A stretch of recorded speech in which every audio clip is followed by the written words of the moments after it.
Called LA's blowout loss the worst defeat in franchise history. And with the purple and gold on the verge of elimination tonight, some have started questioning what an early exit would mean for LeBron's legacy. The 36-year-old King has famously never lost a first-round playoff series, but a potential loss led ESPN's Ramona Shelburne to write that LeBron's pursuit of Michael Jordan could be fading away. Shannon, how much truth is there to this? I'm confused. So LeBron might lose in the first round for the first time in his career.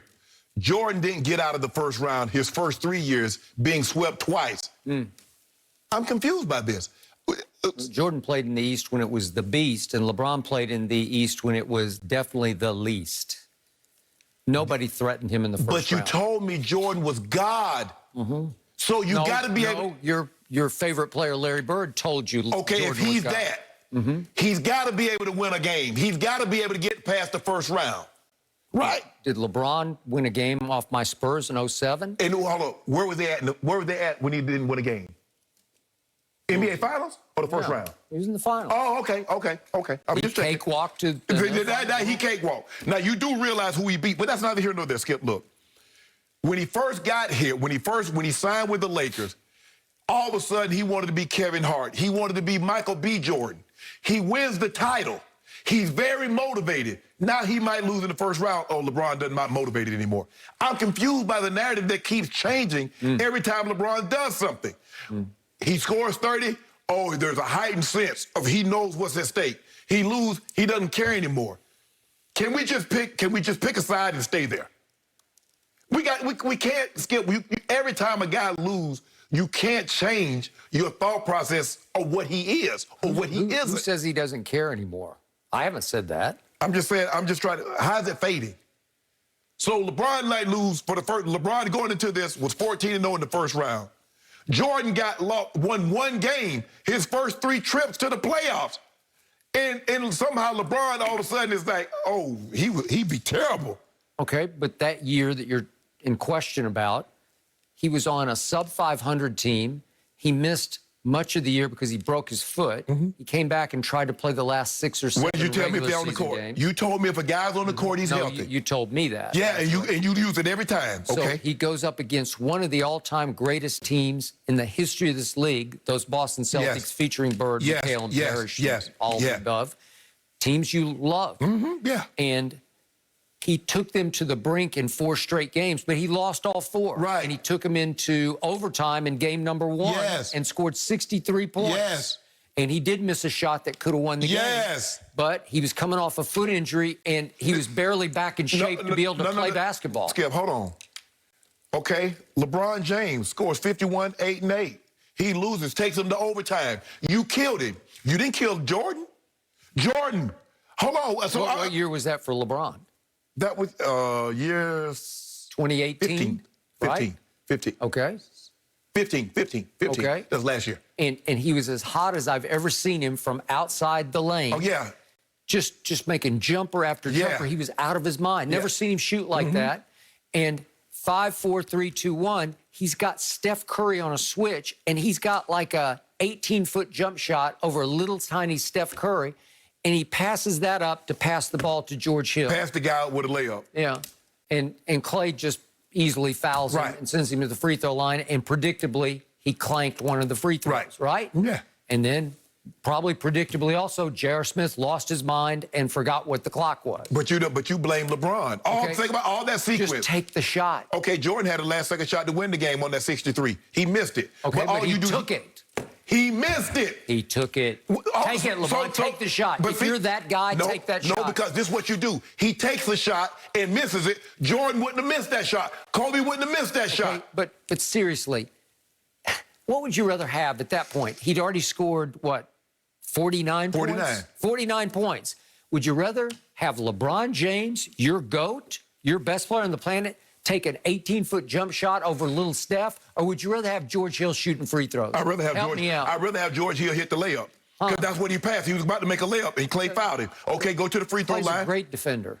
And a smart defender. It was an easy foul. Just wrap him up. Tackle him. LeBron throws the ball. George Hill's about to have a layup. Clay fouls him. Okay, George Hill's an 80% free throw shooter. Okay, goes Okay? back to... You can look it up. I never liked George Hill when he was a Spur, and somehow R.C. Buford traded him for Kawhi Leonard, the rights to Kawhi. Okay, Skip, I get that. You weren't high on George Hill. No, but that was... I would not trust him in that spot. But that doesn't change the fact that he was 80% from the free throw line over his career. Okay, but he'd never been in that spot Skip, to win that game. nobody... If they had won game one, I don't know, it might have been an interesting series. Skip. It's at Oracle. Skip, this is how it works. Nobody has ever been in a situation until they're in that situation. How many times had Tom Brady had a game-winning drive in the Super Bowl before he had a game-winning drive in the Super Bowl? Okay, that's the way it works. That's how you show someone you can do it. You be in that moment and you get it done. George Hill had been around for a long time. He had never been in the finals.